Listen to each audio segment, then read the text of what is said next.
YCP పాలనలో రైతుల సంక్షేమం కంటే గంజాయి సాగుకే అధిక ప్రాధాన్యత. అసెంబ్లీ సాక్షిగా అనపర్తి ఎమ్మెల్యే ధ్వజం.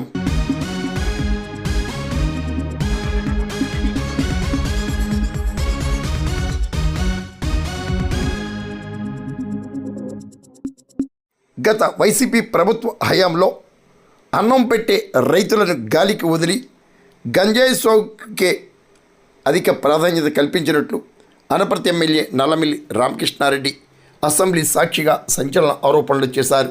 ప్రస్తుత అసెంబ్లీ సమావేశాల్లో ఎమ్మెల్యే రామకృష్ణారెడ్డి రైతాంగ సమస్యలను అసెంబ్లీ సాక్షిగా వివరించారు. ధాన్యం సేకరణలో మన రాష్ట్రం యావత్ భారతదేశానికే ఆదర్శంగా నిలుస్తుందని, ధాన్యం సేకరణ పద్ధతిని జిల్లా యూనిట్ కాకుండా రాష్ట్రం యూనిట్గా చేపట్టాలని కోరారు. సహకార వ్యవసాయ సంఘాలలో నిధులను దుర్వినియోగం చేస్తున్న అధికారులపై చర్యలు చేపట్టేందుకు నిబంధనలను మార్చాలని కూడా ఎమ్మెల్యే రామకృష్ణారెడ్డి కోరారు. వ్యవసాయ రంగానికి కేంద్ర రాష్ట్ర ప్రభుత్వాలు అందిస్తున్న సహకారం పట్ల కూడా ఎమ్మెల్యే రామకృష్ణారెడ్డి కృతజ్ఞతలు తెలిపారు. మాట్లాడే అవకాశం ఇచ్చినందుకు తమరికి ముందుగా కృతజ్ఞతలు తెలియజేసుకుంటూ, మన రాష్ట్ర ఆర్థిక వ్యవస్థకి వ్యవసాయ రంగం వెన్నెముక వంటిది. వ్యవసాయ రంగంలో వచ్చిన కూటమి ప్రభుత్వం వచ్చిన తర్వాత ఎటువంటి విప్లవాత్మకమైన చర్యలు తీసుకున్నారు, రైతులను ఆదుకోవడానికి ఏ విధమైన కార్యక్రమాలు చేస్తూ ఉన్నారనేది ముందుగా మాట్లాడిన పెద్దలందరూ చెప్పడం జరిగింది. గత ప్రభుత్వంలో వ్యవసాయ రంగాన్ని పూర్తిగా నిర్లక్ష్యం చేయడం జరిగింది అధ్యక్ష.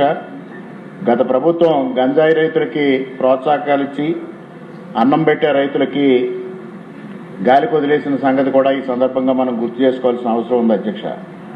గత ప్రభుత్వంలో జగన్మోహన్ రెడ్డి గారు వ్యవసాయ రంగానికి అనుబంధ రంగాలకి 43,000 కోట్ల రూపాయలు కేటాయిస్తే, ఇవాళ కూటమి ప్రభుత్వం వచ్చిన తర్వాత వ్యవసాయ మరియు అనుబంధ రంగాల కోసం 53,000 కోట్ల 752 కోట్లు కేటాయించిన సంగతిని కూడా ఈ సందర్భంగా గుర్తు చేస్తా ఉన్నా అధ్యక్ష. అన్నిటికీ మించి ఇవాళ ధరల స్థిరీకరణ కోసం 500 కోట్ల రూపాయలు కేటాయించి, గత ప్రభుత్వం ఏదైతే ముందుగా వాగ్దానం చేసి ధరల స్థిరీకరణ చేస్తామన్నారో వారు చెయ్యని పరిస్థితిని మనం చూసాం అధ్యక్ష. దానికి భిన్నంగా ఇవాళ 500 కోట్ల రూపాయలు కేటాయించడమే కాకుండా మొన్న రబీ సీజన్లో కానీ అంతకుముందు కానీ ధాన్యం కొనుగోలులో మన రాష్ట్రం దేశానికే ఆదర్శంగా నిలిచిందనే సంగతి ఈ సందర్భంగా మీకు గుర్తు చేస్తా ఉన్నా అధ్యక్ష. 2025-26 ఫిబ్రవరి 11 నాటికి 7,31,957 మంది దగ్గర రైతుల ఖాతాల్లో 10,751 కోట్లు జమ చేసిన సంగతిని కూడా మనం గుర్తు చేసుకోవాల్సిన ఉంది అధ్యక్ష. ఒకే రోజు రికార్డు స్థాయిలో 9,740 కోట్లు చెల్లించడం జరిగింది అధ్యక్ష. మరి పౌర సరఫరాల శాఖ మంత్రి గారు శ్రీ నాదెండ్ల మనోహర్ గారి ఆధ్వర్యంలో అత్యంత అద్భుతంగా ఈ కార్యక్రమాన్ని నిర్వహించడం జరిగింది అధ్యక్ష. ముఖ్యంగా రైతులు ధాన్యం అమ్మిన తర్వాత 4 గంటల నుంచి 24 గంటలు గడిచేటప్పటికి వారి ఖాతాల్లో సొమ్ము జమ చేసిన సంగతి ఈ సందర్భంగా గుర్తు చేసుకుంటూ, దానికి రైతాంగం అంతా చాలా ఆనందం వ్యక్తం చేశారు, సంతోషాన్ని వ్యక్తం చేశారు. ముఖ్యంగా ఏదైతే ఈ ధాన్యం సేకరణ ఉందో జిల్లా యూనిట్గా ఇవాళ సేకరించడం జరిగింది అధ్యక్ష. ముఖ్యంగా ఇవాళ కేంద్ర ప్రభుత్వం ఏమంటా ఉందంటే గ్లోబల్ మార్కెటింగ్ అంటున్నారు. అనపర్తిలో పండించిన ధాన్యాన్ని కాశ్మీర్లో అమ్ముకోవచ్చు అనే పాలసీని కేంద్ర ప్రభుత్వం తీసుకొస్తున్న నేపథ్యంలో ఈ జిల్లా యూనిట్ని సడలించి రాష్ట్రాన్ని యూనిట్గా తీసుకుని ఈ ధాన్యం సేకరణ చేసినట్టయితే రైతుకు మంచి ధర రావడం జరుగుతుందనేది కూడా ఈ సందర్భంగా గుర్తు చేస్తూ ప్రభుత్వాన్ని ఒక రాష్ట్రాన్ని యూనిట్గా చేపట్టాలని కూడా నేను కోరుతా ఉన్నాను అధ్యక్ష. ముఖ్యంగా ప్రకృతి వ్యవసాయంలో ఇవాళ ఆంధ్రప్రదేశ్ దేశంలో ఒక రోల్ మోడల్గా ఉన్న సంగతిని మనం గుర్తు చేసుకోవాలి అధ్యక్ష. ముఖ్యంగా ఎన్ఎఫ్ అనేది కేంద్ర ప్రభుత్వం న్యాచురల్ ఫార్మింగ్ కోసం ఒక పథకాన్ని చేస్తే, దాన్ని అనుసంధానం చేస్తూ మనకి రాష్ట్రంలో అన్ని మండలాల పరిధిలో 8,357 గ్రామాల్లో AP community best natural farming అమలు చేయడం జరుగుతూ ఉంది అధ్యక్ష. 2026-27 ప్రకృతి వ్యవసాయ కార్యక్రమాల కోసం ఇవాళ బడ్జెట్లో 208 కోట్లు కూడా కేటాయించారు అధ్యక్ష. ఎరువులు పురుగు మందులు వాడకం వల్ల ప్రజలు అనారోగ్యం బారిన పడతా ఉన్నారనే సంగతి మరి ఇవాళ కేంద్ర ప్రభుత్వం హెచ్చరిస్తూ ఉంది, రాష్ట్ర ప్రభుత్వం హెచ్చరిస్తూ ఉంది. ముఖ్యంగా ఇవాళ క్యాన్సర్ కానీ డయాబెటీస్ కానీ కారణం అధిక ఎరువులు వాడకం, అధిక పురుగు మందులు వాడడం అనేది మనందరం చూస్తా ఉన్నాం అధ్యక్ష. ఇవాళ పెద్ద ఎత్తున ఏదైతే వ్యవసాయాన్ని పంజాబ్ రాష్ట్రంలో నిర్వహించారో అక్కడ క్యాన్సర్ ఏ విధంగా ఉందంటే ఇవాళ పంజాబ్ నుంచి ఢిల్లీకి వెళ్ళే ఒక ఎక్స్ప్రెస్ని క్యాన్సర్ ఎక్స్ప్రెస్గా పిలిచే పరిస్థితి. క్యాన్సర్ వైద్యం చేయించుకోవడానికి పంజాబ్ నుంచి ఢిల్లీకి వెళ్ళే వాళ్ళందరూ ఆ క్యాన్సర్ ఎక్స్ప్రెస్లో వెళ్తా ఉన్నారంటే ఏ విధంగా ఈ క్యాన్సర్ మహమ్మారి మరి ప్రజల్ని కబళిస్తూ ఉందో మనం ఆలోచన చేస్తే తద్వారా ఇవాళ కేంద్ర ప్రభుత్వం ప్రకృతి వ్యవసాయాన్ని ప్రోత్సహించాలనేది మొన్నటి కేంద్ర ప్రభుత్వ బడ్జెట్లో కూడా ప్రకృతి వ్యవసాయానికి ప్రోత్సాహం ఇస్తూ ముఖ్యంగా నానో యూరియా, నానో ఫెర్టిలైజర్స్ వాడకాన్ని పెంచాలని కేంద్ర ప్రభుత్వం మరి రైతుల్ని అవగాహన కల్పించాలనేది ముఖ్యంగా ప్రయత్నం చేస్తూ ఉంది.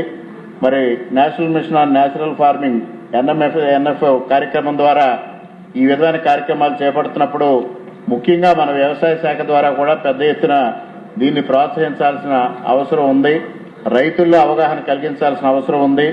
అదేవిధంగా కేంద్ర ప్రభుత్వం ఏదైతే 13 స్కీమ్స్ దాదాపుగా రైతుల కోసం, రైతుల బెనిఫిట్ కోసం అమలు చేస్తూ ఉంది అధ్యక్ష, వాటినన్నింటినీ కూడా మనం టేకప్ చేయాల్సిన అవసరం ఉందనేది కూడా ఈ సందర్భంగా మీకు తెలియజేస్తా ఉన్నా అధ్యక్ష. అదేవిధంగా ఇప్పుడు ఏదైతే నరేగా నుంచి విబిజి రామ్జీకి మనం మారుతా ఉన్నామో ఏప్రిల్ 1 నుంచి, దానిలో కూడా పెద్ద ఎత్తున రైతులకు ప్రోత్సాహం అందించే దిశగా కార్యక్రమాలు చేపట్టారు అధ్యక్ష. దాన్ని మన రాష్ట్రం కూడా అందిపుచ్చుకుని పెద్ద ఎత్తున దానిలో కూడా కేటాయింపులు చేయడం జరిగిందనేది ముఖ్యంగా తెలియజేసుకుంటా ఉన్నా అధ్యక్ష. అదేవిధంగా సహకార రంగానికి వచ్చినప్పుడు రైతు సంక్షేమం మనందరి బాధ్యత. సహకార సంఘాలు బలపడితేనే గ్రామీణ ఆర్థిక వ్యవస్థ బలపడుతుందనేది మనందరం నమ్ముతా ఉన్నాం. ముఖ్యంగా పిఎస్సిఎస్లో నిధుల దుర్వినియోగం జరుగుతూ ఉన్నాయి అధ్యక్ష. ఉద్యోగులు ఎవరైతే నిధుల దుర్వినియోగానికి పాల్పడ్డారో వారిని శిక్షించడానికి, వారి చట్ట ప్రకారంగా చర్యలు తీసుకోవడానికి కొన్ని నిబంధనలు అడ్డొస్తా ఉన్నాయి అధ్యక్ష. అందువల్ల ఆంధ్రప్రదేశ్ సహకార సంఘాల చట్టం 1964 సెక్షన్ 59 ప్రకారం సిబ్బంది నిధుల దుర్వినియోగం పాల్పడితే రిజిస్ట్రార్ నేరుగా చర్యలు తీసుకునే అవకాశం లేదు అధ్యక్ష. అందువల్ల దాన్ని సవరించి రైతుల నిధుల రక్షణకి ప్రత్యేకంగా వేగవంతంగా విచారణ చేసే విధంగా దాన్ని సవరించి రిజిస్ట్రార్ నేరుగా చర్యలు తీసుకునే విధంగా చట్టాన్ని సవరించే విధంగా ప్రభుత్వం చర్యలు తీసుకోవాలని మీ ద్వారా కోరుతా ఉన్నా అధ్యక్ష. అదేవిధంగా గత ప్రభుత్వ హయాంలో పిఎస్సిఎస్లో రాజకీయంగా కొంతమందిని నియమించడం జరిగింది అధ్యక్ష. దానివల్ల కొంత తప్పులు జరుగుతూ ఉన్నాయి. దానివల్ల కూడా పెద్ద ఎత్తున పిఎస్సిఎస్లో నిధులు దుర్వినియోగం జరుగుతూ ఉంది. దానిపైన కూడా మనం సభా సంఘాన్ని మరి ప్రభుత్వం ఏర్పాటు చేయడం జరిగింది. ఆ అవకతవకలపైన కఠిన చర్యలు తీసుకోవాలని కూడా ఈ సందర్భంగా మీ ద్వారా ప్రభుత్వాన్ని కోరుతా ఉన్నా అధ్యక్ష. గత ప్రభుత్వ హయాంలో ఏదైతే రాజకీయ నియామకాలు జరిగాయో వాటి మీద సమీక్ష చేయడం, ముఖ్యంగా ఇటీవల సహకార సంఘాల ఉద్యోగులు సమ్మె జరిపినప్పుడు కూడా ప్రభుత్వం వెంటనే స్పందించి వారి సమంజసమైన కోరికలను తీర్చడం ద్వారా ఆ సమ్మె విరమించే దిశగా కూడా ప్రభుత్వం చర్యలు తీసుకున్నందుకు మీ ద్వారా మంత్రి గారిని కృతజ్ఞతలు తెలియజేసుకుంటా ఉన్నా అధ్యక్ష. మరొకటి ప్రధానమైంది ఆత్మనిర్భర్ అభియాన్ ద్వారా నాబార్డు ద్వారా ఏదైతే గోడౌన్స్ నిర్మించారో అవి నిరుపయోగంగా మారే అధ్యక్ష.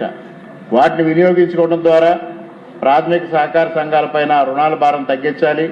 అవి వేరే వేరే పర్పస్ కోసం వాడే విధంగా ఎక్కడ ఏది అవసరమైతే దాన్ని వాడటం ద్వారా ఇవాళ ప్రాథమిక వ్యవసాయ సహకార సంఘాలపైన ఆర్థిక భారం తగ్గించే విధంగా ప్రభుత్వం కూడా చర్యలు తీసుకోవాలని మీ ద్వారా కోరుకుంటూ, ఇవాళ ఏదైతే వ్యవసాయానికి ప్రాధాన్యతనిస్తూ ఆర్టిఫిషియల్ ఇంటెలిజెన్స్ను కూడా ఇవాళ వ్యవసాయానికి జోడించి తద్వారా వ్యవసాయాన్ని రైతులకి అనుకూలంగా మార్చడం కోసం, లాభసాటిగా మార్చడం కోసం ముఖ్యమంత్రి గారు ప్రయత్నం చేస్తా ఉన్నారు. ఆ ప్రయత్నానికి సంపూర్ణమైన మద్దతు తెలియజేస్తూ ఇవాళ వ్యవసాయ బడ్జెట్లో ప్రవేశపెట్టిన కార్యక్రమాలన్నిటికీ సంపూర్ణమైన మద్దతును తెలియజేసుకుంటూ ఈ అవకాశాన్ని కల్పించినందుకు కృతజ్ఞతలు తెలియజేసుకుంటూ సెలవు అధ్యక్ష. శ్రీ బొగ్గ రమణ.